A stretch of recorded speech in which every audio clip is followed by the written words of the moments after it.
So good morning, everybody. My name is Scott Moskol.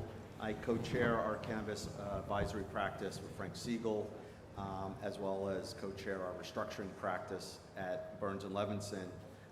I'm fortunate and privileged enough to be able to moderate this panel with 6 such distinguished guests, who I will introduce in a second. I just want to give an overarching kind of viewpoint of what we're going to be talking about. Many of these panels deal with, we go to these cannabis conferences, it's about the operators themselves. But in order for the operators to be a success, it takes an ecosystem, for lack of a better word. And for this ecosystem to succeed and thrive, we need basically all the folks on this panel are crucial and key components to that.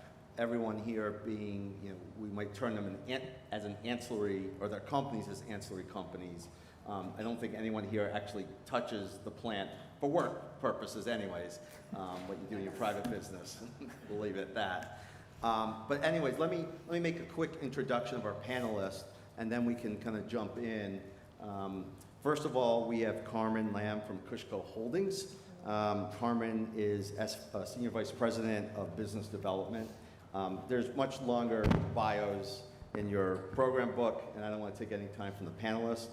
Jacques Santucci is principal at Nucleus One, as well as Streamo. Nucleus One, Jacques wears 2 hats. Nucleus One is a consulting advisory company, dealing not just with licensing, but also operations and certainly financial and turnaround issues. And secondly, Streamo, which we'll tell a little bit more about, is a high-tech solution that combines the seed to sale and works with you in order for the operator to keep track of money in, money out, costs, expenses. Next, Josh Smart from Hub International. Josh is the North American practice leader and chief officer for agribusiness, food, and cannabis, which, to put in more simple terms, Josh helps the cannabis industry by selling them insurance that actually achieves its purposes and provides coverage for this industry, whereas a lot of policies that are out there maybe aren't as comprehensive as one might believe. Mary Amato, she is a partner with CohnReznick.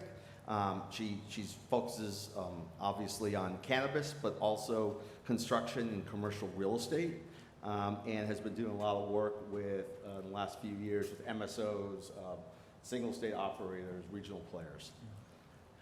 Continuing down the line, we have Tina Sbrega. She is President and CEO of GFA Federal Credit Union. GFA Federal Credit Union was the first financial institution in the Commonwealth to publicly announce that they would be banking and accepting recreational adult use deposits as well as medicinal deposits. And Tina has been a vanguard in this state with respect to banking issues. And last but not least, although it might seem like we've introduced the entire room here, Patrick Ryder, also from Hub International. Patrick is the Vice President of Executive Liability Practice, and what that means is, I think for folks in the room, is he has a focus on directors and officers liability insurance, as well as E&O or original mission liability insurance, which pretty much everyone here with a board or a group of officers needs to understand that, again, some of the policies that are out there may not be as comprehensive that you may think you would, as if you were in a sort of different other business. Let me start with Carmen. So the previous session, we talked a little bit about the vape crisis. And KushCo obviously is one of the country's leading producers of vaping products. Can you just kind of give us a little bit of insight from your company perspective? How has this, I don't even know if it's really a crisis, but how has this crisis affected your business, and where do you see it maybe going? Yeah, so thank you for that, Scott. So yes, Kush is the leading supplier of CCELL products. CCELL is the leading manufacturer of vape hardware in the cannabis space. We're really excited and proud to be a part of their partner because they're one of the only or few GMP certified, ISO certified manufacturers of vape hardware. We see that, in Massachusetts, they banned the use of vape, which is not ideal. That is not what we want from our state legislators. We feel that, marijuana or cannabis or vape needs to be, studied, researched. Vaping has been around for a really long time, whether you think about it in the e-cig realm or in the cannabis space. People have been vaping for over 10 years in e-cig and about over 5 years in cannabis, and we obviously know these issues, as unfortunate as they are, they just recently happened within this year. CNBC has done a really great special on investigating and doing a deeper dive, and we know that this is an illicit black market issue. So for us, our message to our legislators is use us, ask us what's going on. There's a huge problem with counterfeiting products of CCELL in the market. And we should ask these patients and end users to shop legal instead of not providing them any kind of access at all. And with respect to the counterfeiting issue, I think I read recently that one or a few of the alleged vape pens that were involved with the illnesses was actually a counterfeit KushCo vape product. So how do you handle that? I mean, how do you get ahead of the issue that folks allegedly who are using your product, but it's a black market, a knockoff version of our product, right? So that is really challenging. So we're really excited about a recent partnership with De La Rue. We were already working on this partnership months before this vape crisis had unfolded, and unfortunately, we're really expediting this initiative. But De La Rue is one of the leading suppliers of anti-counterfeit and product authentication products. And essentially, we want to make it easier for the consumers to be able to identify whether they're using a black market product or actual real, cartridge bought from a legal market. And just like you go into the supermarket, like we're all busy, we don't want to read all the ingredients. You kind of just want a symbol that says USDA or GMO free. So we're working with a lot of different cannabis organizations and institutions to either create themselves their own authentication sticker, and one for ourselves where consumers can just look at the product and know that there's full track and trace. This product came from a legal market, and it's safe to consume. So the last, I think, week and a half, we've seen other states. I think Oregon has had temporary, at least unflavored e-vape products. Other states are contemplating this. The CDC has issued a statement that maybe THC vaping isn't the safest, although they do at least make an allusion to the fact that a lot of it is from the black market vaping. What's KushCo doing on a national basis to promote this education of the product in the industry to sort of these regulators and or government officials?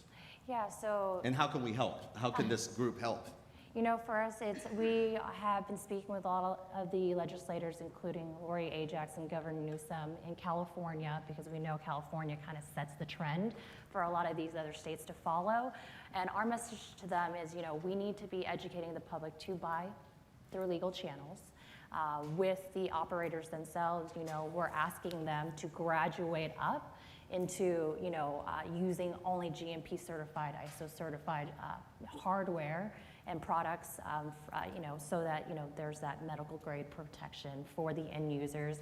We're asking the same things at the terpenes level, that you're only using terpenes providers that are GMP and ISO certified.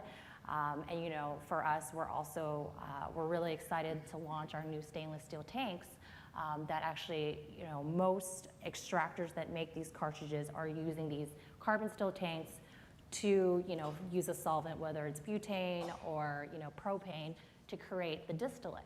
and the oil, and we're asking that, you know, these state legislators adopt these stainless steel tanks that harbor no particles or any kind of contamination, so that from the actual extraction all the way to the end of the packaging and the De La Rue sticker that goes on top, that you have this secure chain that users know, like, when I'm picking up this product, you know, I know it's safe. Oh, great, great. Now, I'm just going to turn to Jacques for a second. And Jacques, you wear multiple hats, but certainly with your Streamo software product, technology and data seems to be extremely important to the industry. Maybe you can just talk a little bit about what your Streamo software platform does. I'd like to make a segue with what Carmen was saying. I think what we're seeing here is a lack of standards. Yeah. And I started, you know, in the cannabis industry when we started Wellness Connection of Maine, you know, back in 2010. And then since then, with Nucleus, our consulting firm, we've been involved all around the country: Maine, Massachusetts, Connecticut, Hawaii, Ohio, and a lot of other states. And what we've seen and what we've been working towards is having standards, vape pens, but also how you cultivate, how you package, how you hire people, how you do banking and insurance, and that's what's been missing in the industry. So through our consulting firm, we've been educating our clients on how to use the best standards and best practices to be successful, and that's how we started Streamo a few years ago. Our business platform software, as I see it, is the second generation of what technology is on the market now. Most of the products that are on the market don't go towards standards. They just go towards just make it happen and try to be compliant as much as you can, but none of them are really dealing with the compliance at a higher level. For sure, they don't deal with costing and how you gather data to have a better decision-making process. So what Streamo is a business platform that's going to go beyond what they call seed to sell, which I never really like that term, but gathering data so people can go to or operators can go to the next level and have standards and understand what cost is. You know, a lot of companies are talking about the cost per gram or the cost, you know, to package, but, you know, and I'm sure, you know, our colleague at CohnReznick can attest to it. You know, how do you calculate all those things? You know, a lot of industries have standards. We don't have it, and that's where we're going towards. So turning to sort of your consulting side now. Yep. When we talk about standards and lack thereof, yes, you moved your face. There we go. I know that you and I come from a very similar turnaround background from the old days, but it seems to me that maybe because of these lack of standards, amongst other reasons, the cannabis industry might be starting to see a need for workout/turnaround experts. I'm just wondering what you've seen, you know, from your perspective as a consultant to the industry, but also as someone who has been a chief restructuring officer, for example. Yeah, so my background has been business management and turnarounds for the past 15 years, if not more. And so I always saw an opportunity in the cannabis industry to provide services for stronger businesses. Just like any other industries, you know, there's professional services that help the industry get stronger. And we are seeing more and more distress in some companies. Some people got licenses that are not going anywhere, either because they lack financing, but usually it's because they don't have a business model that actually can attract financing. Some licenses got off the ground and stopped halfway, usually because their business model was not making sense, or they didn't attract the right talent to do it. So I think we're starting to see, and Scott and I were talking about it last night, we're starting to see a turnaround practice around the cannabis industry to help investors get their money back and more, and then the state also have stronger operators, so we build a stronger industry. And in fact, I think one of our first matters together was I would call it a workout, more of a traditional composition where we basically had to negotiate with several of the creditors of this cannabis operator in order for them to take a discount or take payment over time in order for the company to have enough time to raise more money and to survive and move on to the next level. Do you think we're going to be seeing more of these? Well, yeah, that's a good example. So that was, what, 3-4 years ago maybe now? And that company would have gone through bankruptcy in any other industries. Because when you buy for $500,000 of goods and you don't pay for it, usually people go after you. And it just doesn't end up well. But in this case, because the bankruptcy laws don't apply to the cannabis industry, you know, Scott and I, we had to come up with more of a turnaround, creative way of dealing with the issue, and actually the company is still active. I think we're going to see more of those cases, hopefully not like this, but I think we're going to see more of those situations where people are shooting for the moon and they don't realize that margins are getting smaller. I think in the previous panel we talked about, I think Jason mentioned the fact that margins are going down. You know, people are expecting high sales, high margins. They don't account for changes in the laws. They don't account for change in the competition. And you know, I think we're going to see more companies getting in a dead end where either they don't acquire the license they thought, or they don't see the sales. I see it already in Maine. You know, that's where I live, and that's where we started. You know, Maine is going from medical to adult use with a lot of caregivers, and I think there's like 3,000 caregivers in Maine, and they're all expecting to turn into adult use. And I think only now they're realizing that they have to invest in technology, they have to invest in people, they may have to pay taxes, and they really didn't anticipate it.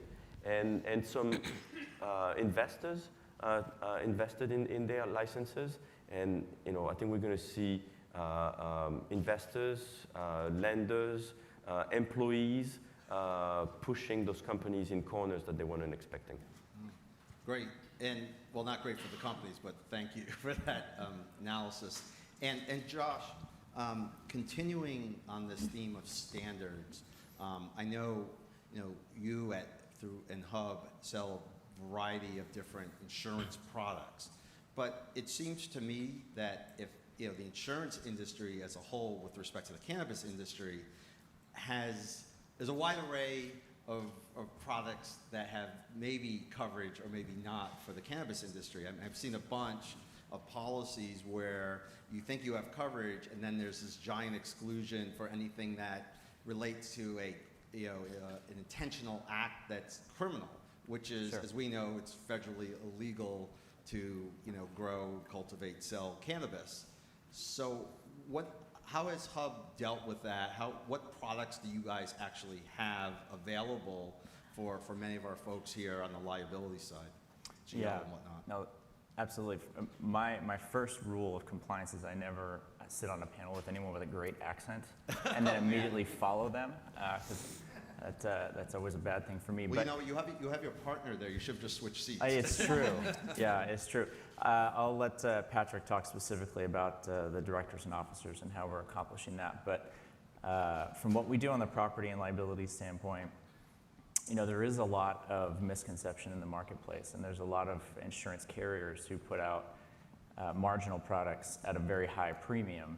And if the broker it just doesn't understand what they're looking at and doesn't read the exclusions, they might go to a wholesaler that says, no, we do cannabis, and here's a policy for that will cover your cultivator or your processor or your manufacturer, and then turn around and there will be exclusions for ingestible products, or there will be exclusions for illegal products or anything of the sort. So you have to be careful of those exclusions, as you mentioned, because they are, many times they can be negotiated, they can be discussed, they can be reviewed, and it is more about knowing the exclusions than it is knowing the channels to buy that policy, because a lot of good carriers start with bad exclusions, and it's not meant to be misleading or kind of cloak and dagger, but it's just that if the underwriter that you're working with doesn't understand what they're doing, then they're going to pass down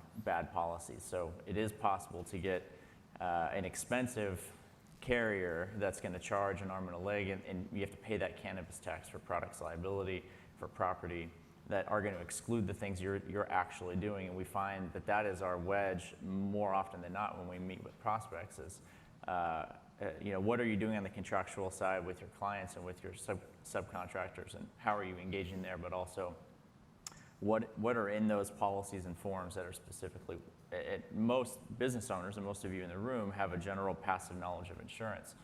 And where we've been really successful in the 33 states and 6 countries that we sell into is on understanding those policy forms and the intricacies there. And that's something that, and to tee Patrick up a bit, that's something that he specializes in as a niche understanding there for directors and officers and engaging with the investment situations that you find yourselves in on the PE side and other sides. So the kind of turn, I'm probably going to put you on a spot for a second, but turning to this vape issue. Yeah. You mentioned you sell product liability policies. Right. I mean, you know your policies better than, well, I've never read one, but how will your policies cover what I could only imagine will soon be a barrage of product liability claims as a result of this? I mean, I could see a class action coming down the pike at some point.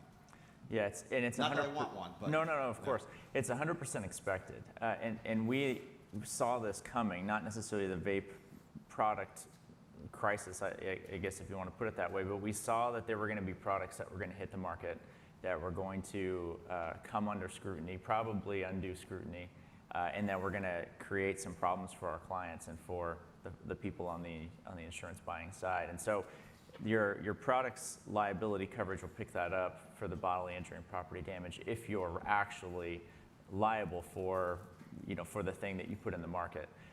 On the other side of that is, there's product recall policies that can trigger, and that can have some reputational coverage on how you can rebuild in a reputational sense. So you kind of have a multifaceted approach.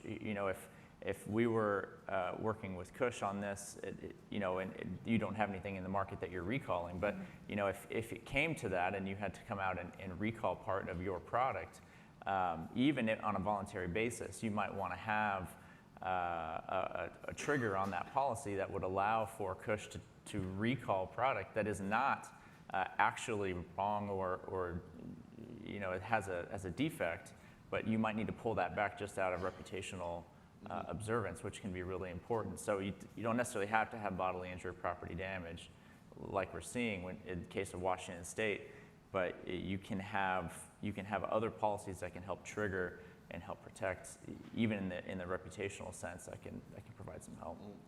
Unfortunately, I think this industry is going to be needing more and more of your services, and just moving down the line to Mary, and we're talking about standards.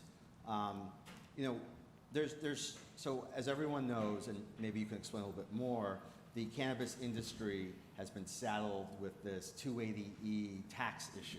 And I know you're working daily on trying to address it, minimize it, make sure it's actually being properly reported, or I know it's not a tax, but it's a lack of deductions. I wonder maybe you can just kind of give a little overview of the actual issues that arise because of cannabis companies in our tax code. Okay.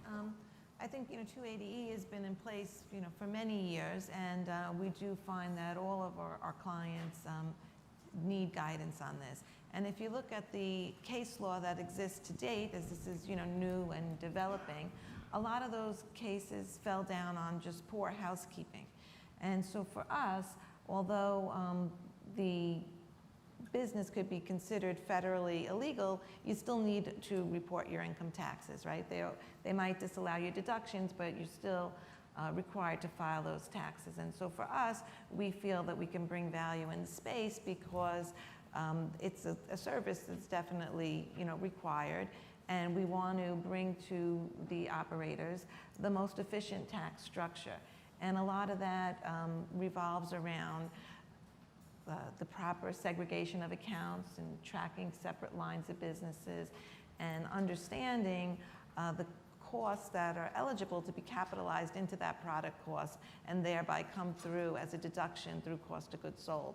So we're able to draw from many of our previous histories in manufacturing and distribution and rules that apply just in generally other industries that we can bring into cannabis and capture the most of those expenses that could be legitimately supported and capitalized into inventory and therefore expense and help with that bottom line. There just continues to be, though, the disparity between the black market bottom line and those who are, playing by the rules and deducting the proper expenses. And of course, for a dispensary, there's a little less of a window of opportunity for deduction because you're very limited in what you can capitalize into the costs there. So what we feel is that there is a lot of opportunity also for the Internal Revenue Service in this area, and they will be more actively auditing the industry. So what we look to do is to have those proper systems and proper accounting in place so that you can support those challenges. You don't want to be on the far extreme where you think it doesn't apply at all, and that's just not a great starting point. And we also don't want to leave anything on the table where you didn't put your best foot forward and capture what is available to be deducted. And in fact, I've met, or I've actually talked, there's old wives' tales, but I've met some operators who have said that they have not done the calculation for 280E, because by doing so, then they've admitted that they've committed a federal crime. I think we actually referred one of those to your group. My question to you is, if they have not reported or taken the excessive deductions that they should not have under 280E for the last couple of years, and then all of a sudden you're brought in, how do you handle that situation? Just if you could restate that. So in the past, they have not applied 280E? Right. They've been operating for a while. And they deduct everything. Then they believe that if they were to go through that exercise, and they're admitting they've committed a federal crime, and they don't want to admit they're committing a federal crime, even though they have a state license to commit a federal crime. Yeah. But let's just say they haven't paid for the past 2 years. When you prepare a return, in most cases, a lot of those operators maybe haven't come to a positive bottom line. So although those items were deducted in the past, what they're doing is they're bringing in a net operating loss into the current year. So for us, as a service provider, we do have to look at that, pretty strongly and, understand if we're taking a position in a return that we're not supporting, right? So we want to comply with 280E. We want to make sure that, our clients are in compliance. So as I mentioned, I think earlier, there are some gray areas where, of course, if we can get to a reportable position, and we do in many cases based on each individual's facts and circumstances, if you have a supportable position for why a certain expense is deductible, we take that position. But if it's blatantly a disregard for 280E, I don't know that we're going to get there.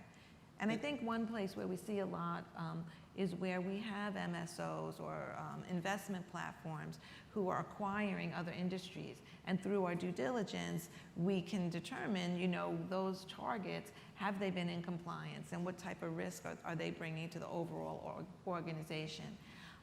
We also look at it closely through our valuation process. A lot of times what you're buying is really an intangible. And then the question becomes, can you benefit from the deduction of the amortization of those intangibles? So if you're engaging in an M&A transaction, acquiring, we always, on the legal side, we always ask for tax returns for the last 3 to 5 years, partially just to make sure they actually file them. But from your perspective, I'm assuming then it's actually even more important kind of to bring in someone from your team or you and your team to do that deep dive. Yeah, absolutely, because again, the person who's acquiring that, what kind of history are they inheriting and what risk do they have when the IRS comes knocking on the door? So we do want to make sure that the targets have been in compliance, and if we could quantify, what we think that exposure might be. So the other thing that really comes up in audits is not only the 280E, but there's a compliance for cash-intensive businesses. This is AB 300. Right, the Form 8300. That is potential for significant penalties. And can you just explain because I think almost everyone who's an operator should have filed one at one point. Okay, so the Form 8300 is a form that needs to be reported for any cash transactions over $10,000. And the penalty is per occurrence. So if you fail to file that form, it could be maybe $100 a pop. And then based on the overall size of your organization, the cap on that annual penalty could be anywhere from $500,000 to $1.5 million. So, and you do see the IRS auditors, and I haven't experienced a lot of audits on this East Coast, but more so on the West Coast, where I think there was a little bit more active early on, that the audits there have focused on this compliance with 8300, and it's an easy game for the auditor, right? He's going to get that pop on the penalty for every occurrence. So it's definitely something that you should have internal compliance set up around. And talking about filing the 8300 for actual cash, that's a good segue to Tina and the banking services that GFA Federal Credit Union have provided to this community. So Tina, you were on a panel with our conference a year ago, as was Jacques, so we should probably have a badge or something saying second year. Yeah. But how has when we first talked a year ago, you were about to take in your first client, I believe. So it's now a year later. You have several more clients than just one, obviously. Has it been a success? I mean, how many clients have you brought in to date, or how much cash have you handled for your clients? Sure. Well, thank you, Scott. And I was sitting here thinking about it was a year ago, and just thinking about how much has evolved and changed. And I think that the entire cannabis industry, no matter how you're serving the industry, an operator or an ancillary, there's only one thing that's certain, and that is change. To take someone's description of the cannabis industry, because these aren't my words, but I think they're very appropriate. For us, it was like building a rocket ship while we were in orbit. And I think that that's still true today. So it was about a year ago that we did announce that GFA was getting into serving both the recreational and medicinal cannabis operators, as well as ancillary companies.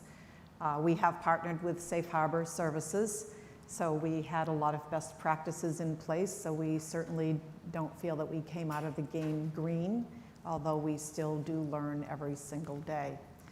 And then about the same time, the Cannabis Control Commission was issuing their first adult use licenses, so again, reflecting back in terms of just how much has advanced and how much has changed over a relatively short period of time. So we decided to bank the cannabis industry for our primary reason was public safety. You're a cash-intensive business, talk about all of the cash that has to be reported and monitored and tracked, and also managed. And so when we looked at cash moving throughout our communities, we thought, from a public safety perspective, that's just not a safe thing for any of us. And so that was our number one reason, and that was the reason why our board made a unanimous decision to enter the cannabis banking space, even though it is illegal at the federal level, and even though our directors and officers have lost their D&O coverage from the exclusion of serving federally illegal activities, so certainly without risk. But as we've evolved, I think public safety is certainly still number one, but we've also, Scott, you referenced, this is an ecosystem, and so in order for any business to be successful, you need insurance, and you need banking services, and you need a host of other accounting firms and consultants. And we saw this as a tremendous opportunity for us to not only address the public safety issue, but also to, as best we could, normalize an industry that is growing and needs all of the banking services that every other business needs. And we look at the industry as being the most regulated industry that we can bank. So there's a lot of guidance in terms of the role that we play in serving the industry. But certainly we've spent a lot of time just looking at how do we mainstream and how do we make it, you're a high risk, cannabis business operators are a high risk business.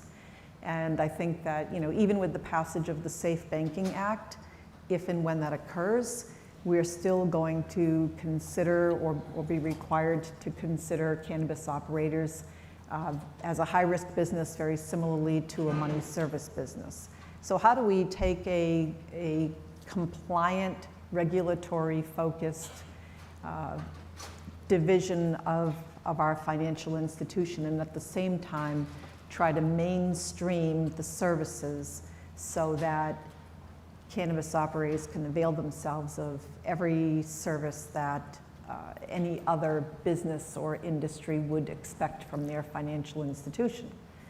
And what I mean by that is, it was the easier part was to launch the deposit side, give you your checking account, your online banking, some very basic services that we take for granted. What the complexities are is how do we service both sides of the balance sheet? So how do you lend to a cannabis operator, and how do you provide other services like credit cards? So again, referring back to the Safe Banking Act, that certainly will be much more beneficial in terms of not only will we have that, I say, a bullseye on our back and a dark cloud over our heads, not only will those be somewhat removed, but I hope that we find that it'll also open up channels for being able to ride the rails of Visa, MasterCard, American Express, all of your major credit card companies, as well as open the doors more freely to lending. And if I can, I'm just going to talk a little bit about lending because we think about, we've learned just how far-reaching this is. And someone mentioned about the farmer that was advised by their financial institution that now that I know that you're in the cannabis business, we're calling your $5 million worth of loans. And we've seen that, and we've been serving, two legs of a three-legged stool, if you will. So we've been serving cannabis employees and owners and operators for consumer purposes. So with respect to that, part of this ecosystem, I'll just brag for you. You have been providing employees of your clients, of these operators, with the ability not just have their own checking account to deposit their checks, but you've provided home mortgage loans, personal resident loans for them as well. Yes. And that way they don't have to go through the stigma of going to Bank of America and saying, I work at Canna, LLC, and they're saying, yeah, not so much. So maybe you could talk about that program as well, because we do talk about lending, but lending is to the entire ecosystem. I know you've done car loans, et cetera. Sure. We had a situation where an employee of a cannabis business went to their financial institution, wanted to apply for a mortgage, and soon as, what is your source of repayment? Where do you work? Where's your W-2 coming from? And it's coming from XYZ Cannabis Company. No, thank you.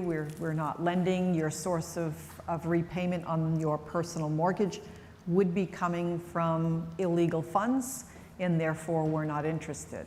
So we do that routinely. That is the easiest leg of the three-legged stool. We'll do that all day long. Not without challenges, however, and we've had challenges in terms of finding title insurance companies that will provide the coverage necessary to finalize and secure that loan. And the easier part of that too is, car loans and banking services. What evolved after that was the landlord, who's not involved in the cannabis industry whatsoever.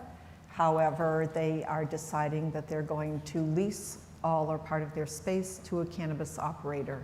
And when their financial institution learns, typically during annual review of the loan, when they learn that the source of repayment is now coming from a tenant who is in the cannabis business.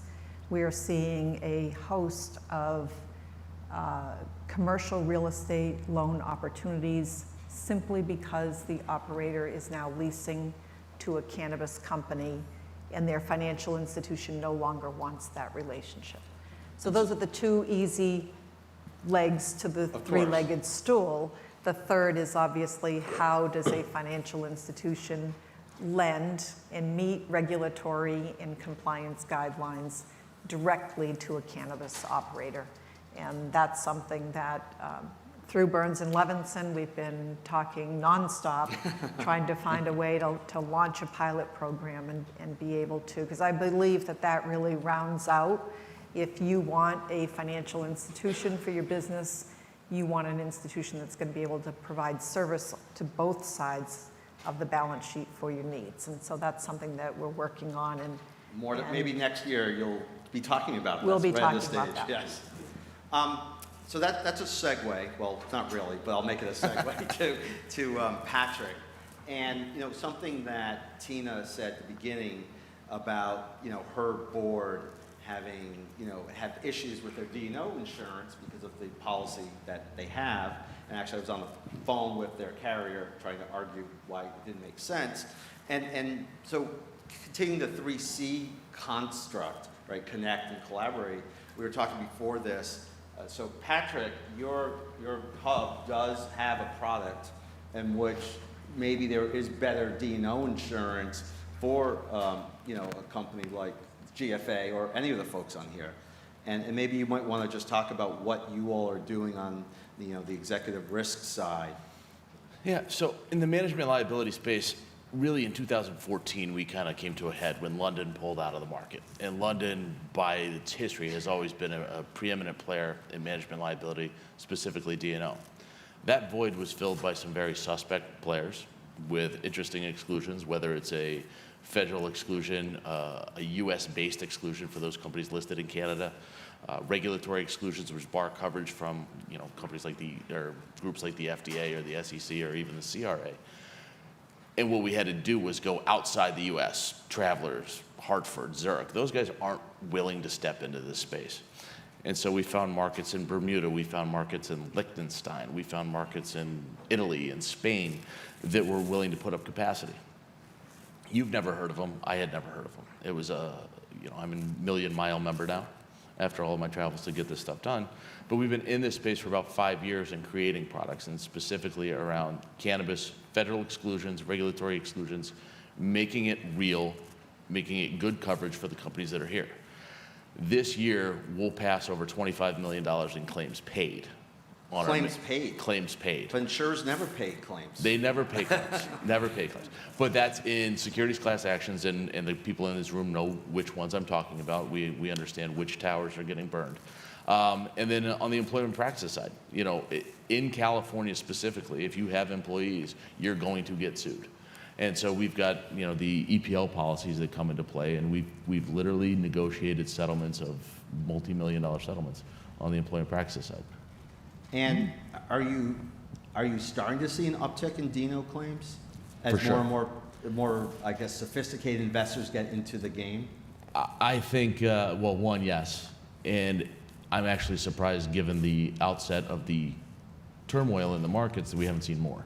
I think we'll probably start to see a few more of these actions be brought, specifically from the early investors, right? So you got a Series B that kind of went into the public offering. That's where we're starting to see some activity on the class action side. And, Oh, no, sorry, go ahead. And the issue that we see with some of our clients that we've brought on in the last, I would say, 18 to 24 months is the way that their policy is structured through the transaction. So whether or not there's tail coverage in place for the raises that happened or the representations that were made going into the raise, it's very interesting to see the different approaches that have been taken. So I'm being told I have 4 seconds. Unfortunately, we do not have any time for questions. However, the panelists will be around, and the panelists and their companies are all part of our cannabis ecosystem. So I highly encourage folks not to just ask questions, but to see if any of their offerings, products, services may be a fit for your respective companies and businesses. And I just want to thank all of you, all six of you, did a wonderful job and made me look good. So that's a hard job in and of itself. So thank you, everybody. Thank you. Thank you.